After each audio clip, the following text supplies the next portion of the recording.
1947 दुनिया अभी world war 2 से बाहर निकली थी, लेकिन एक नई लड़ाई शुरू हो चुकी थी। अमेरिका बनाम सोवियत यूनियन दोनों दुनिया की सबसे बड़ी सुपर पावर बन चुके थे और दोनों के बीच शुरू हो गया था कोल्ड वार। अब ये लड़ाई सिर्फ ज़मीन पर नहीं रही थी, ये लड़ाई थी टेक्नोलॉजी की, न्यूक्लियर वेपन की और स्पेस की। कौन पहले अंतरिक्ष में जाएगा, कौन पहले सैटेलाइट भेजेगा, कौन दुनिया को दिखाएगा कि वही सबसे बड़ी ताकत है। और इसी स्पेस रेस के बीच एक गरीब कंट्री इंडिया धीरे धीरे अपनी पहचान बना रहा था। एक ऐसा देश जहां रॉकेट के पार्ट्स साइकिल और बैलगाड़ी पर लाए जाते थे, लेकिन वही देश आज दुनिया की सबसे बड़ी स्पेस पावर में गिना जाता है।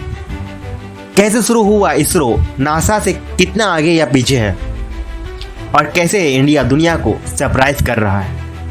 1955 में अमेरिका ने घोषणा की कि वो स्पेस में आर्टिफिशियल सैटेलाइट भेजेगा। कुछ दिन बाद सोवियत यूनियन ने भी यह घोषणा कर दी। अब शुरू हुई दुनिया की स्पेस रेस, और फिर 1957 में सोवियत यूनियन ने पूरी दुनिया को शॉक कर दिया। उन्होंने लॉन्च किया स्पुतनिक, दुनिया का पहला आर्टिफिशियल सैटेलाइट। पूरा अमेरिका हिल गया, क्योंकि इसका मतलब सिर्फ सैटेलाइट नहीं था, इसका मतलब था कि सोवियत यूनियन अब ऐसी रॉकेट बना चुका है जो न्यूक्लियर वेपन भी पहुंचा सकते हैं। एक महीने बाद सोवियत यूनियन के स्पुतनिक 2 भेज। इस बार उसमें एक डॉग भी था, लाइका। पहली बार कोई जीव अंतरिक्ष में गया था। अब अमेरिका पर प्रेशर बढ़ रहा था, और फिर 1958 में अमेरिका ने पहला अपना सैटेलाइट भेजा, एक्सप्लोरर 1। स्पेस टेक्नोलॉजी तेजी से आगे बढ़ने लगी। इसी दौरान इंडिया में एक साइंटिस्ट थे, डॉक्टर विक्रम साराभाई। उन्होंने समझ लिया था कि स्पेस टेक्नोलॉजी सिर्फ सुपर पावर बनने की नहीं, बल्कि देश के डेवलपमेंट के लिए भी बहुत जरूरी है। उन्होंने जवाहरलाल नेहरू को कन्विंस किया कि इंडिया का अपना स्पेस प्रोग्राम होना चाहिए, और 1962 में जन्म हुआ ISRO का, यानी India national committee for space research. यही आगे चलकर इसरो बना। लेकिन शुरुआत आसान नहीं थी, रिसोर्सेज बहुत कम थे। रॉकेट पार्ट्स साइकिल पे लाए जाते थे, बुल कार्ट पर ट्रांसपोर्ट होते थे। कंट्रोल रूम चर्च के कमरे में बनाया गया, सैटेलाइट सेंटर टॉयलेट में तक बनाया गया। लेकिन सपने बड़े थे। 1963 में इंडिया ने पहला रॉकेट लॉन्च किया। फिर 1967 में इंडिया ने अपना खुद का साउंडिंग रॉकेट बनाया, रोहिणी 75। और 1969 में ISRO का नाम बदलकर इसरो रख दिया गया। डॉक्टर विक्रम साराभाई को आज father of Indian space programme कहा जाता है। उन्होंने हमेशा कहा था, अगर हम स्पेस टेक्नोलॉजी में पीछे रह गए तो डेवलपमेंट में भी पीछे रह जाएंगे। उनका विजन क्लियर था। इसरो सिर्फ प्रेस्टीज के लिए नहीं बनाया गया, बल्कि इंडिया के लोगों की ज़िंदगी बेहतर बनाने के लिए बनाया गया है। लेकिन दुख है कि 1971 में उनकी मौत हो गई। वो इंडिया का पहला सैटेलाइट लॉन्च होते नहीं देख पाए। 1975 में इंडिया ने अपना पहला सैटेलाइट लॉन्च किया, आर्यभट्टा। इसका नाम महान मैथमेटिशियन आर्यभट्टा के नाम पर रखा गया। सैटेलाइट लॉन्च सोवियत यूनियन की मदद से किया गया। फिर 1980 में इसरो ने खुद का अपना सैटेलाइट लॉन्च व्हीकल बनाया, SLV-3, और रोहिणी सैटेलाइट को ऑर्बिट में भेजा। यहीं से इंडिया दूसरे देशों पर डिपेंडेंट होने कम लग गया। इसके बाद इसरो ने PSLV, GSLV जैसे पावरफुल लॉन्च व्हीकल बनाए, और धीरे धीरे इंडिया की कैपेसिटी बढ़ती चलेगी। अब एक बहुत इंपॉर्टेंट बात, नासा और सोवियत यूनियन जहां मून रेस में लगे थे, वहीं इसरो इंडिया की प्रॉब्लम सॉल्व कर रहा था।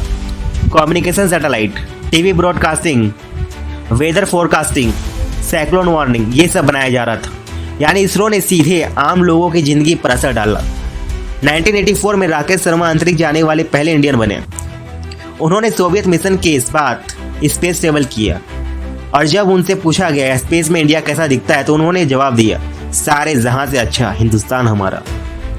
फिर आया 2008, इसरो ने लॉन्च किया चंद्रयान 1, इंडिया का पहला मून मिशन, और इसी मिशन ने मून पर वाटर मॉलिक्यूल्स खोजने की बड़ी भूमिका निभाई। दूसरा, दुनिया अब इसरो को सीरियसली लेने लगी। फिर 2013 में इंडिया ने मार्स मिशन लॉन्च किया, मंगलयान, और सबसे शॉकिंग बात, इंडिया पहली कोशिश में ही मार्स ऑर्बिट में पहुंच गया। ऐसे करने वाला भारत दुनिया का पहला देश बना, और इसकी कॉस्ट सिर्फ $74 million. Hollywood movie the Martin का बजट इससे ज़्यादा था। यहीं से दुनिया ने इसरो को समझ लिया कि वह पावरफुल नहीं और कॉस्ट इफेक्टिव भी है। अब सबसे बड़ा सवाल, नासा और इसरो में कौन बेहतर है? देखो, नासा बहुत बड़ा ऑर्गेनाइजेशन है।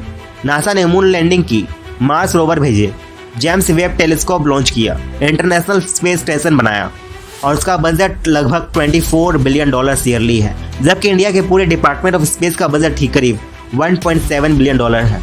मतलब नासा के पास इसरो से लगभग 20 गुना ज़्यादा पैसा है। लेकिन इसरो की सबसे बड़ी ताकत है इफिशिएंसी, कम बजट में सबसे बड़ा काम। नासा का सोलर मिशन करोड़ों डॉलर्स में जाता है, इसरो का वहीं कम कॉस्ट कर देता है। यानी नासा पावरफुल है लेकिन इसरो स्मार्ट और इकोनॉमिकल है। अब बात करते हैं इंडिया के सबसे एम्बिशियस प्रोग्राम की, गगनयान। यह इंडिया का पहला ह्यूमन स्पेस मिशन होगा। इसरो एस्ट्रोनॉट्स को स्पेस में भेजेगा। क्रू 5 से 7 दिन अर्थ ऑर्बिट में रहेंगे। अगर यह मिशन सक्सेसफुल होता है तो इंडिया दुनिया का चौथा देश बन जाएगा जो खुद इंसानों को स्पेस में भेज सकता है। अभी यह अचीवमेंट सिर्फ यूएसए, रसिया, चाइना के पास है। मिशन का बजट हजारों करोड़ रुपए का है और सबसे खास बात, ज़्यादातर टेक्नोलॉजी इंडिया में ही डेवलप हुई है। चंद्रयान 2 विक्रम लैंडर क्रैश हो गया था लेकिन इसरो ने हार नहीं मानी। फिर आया चंद्रयान 3 और इंडिया ने मून के साउथ पोल पर सक्सेसफुली लैंडिंग करके हिस्ट्री बना ली। अब फ्यूचर मिशन में शामिल है Aditya L1, Shukrayaan, Mangalyaan 2, Indian space station. मतलब आने वाले समय में इसरो और भी बड़े अचीवमेंट करने वाला है। लेकिन इस पूरी कहानी की सबसे खूबसूरत बात यह है कि पहले स्पेस रेस कॉम्पिटिशन थी, अब कोलैबोरेशन है। आज नासा और इसरो साथ काम करते हैं क्योंकि स्पेस सिर्फ किसी एक देश का नहीं है, पूरा यूनिवर्स, पूरी ह्यूमैनिटी का है।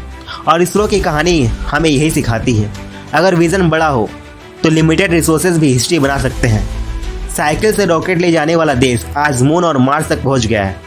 बाकी आप बताओ कि आपको लगता है कि आने वाले समय में इंडिया नासा को चैलेंज कर सकता है? कमेंट करके जरूर बताना। वीडियो पसंद आया तो लाइक करो, चैनल को सब्सक्राइब करो और मिलते हैं अगले वीडियो में।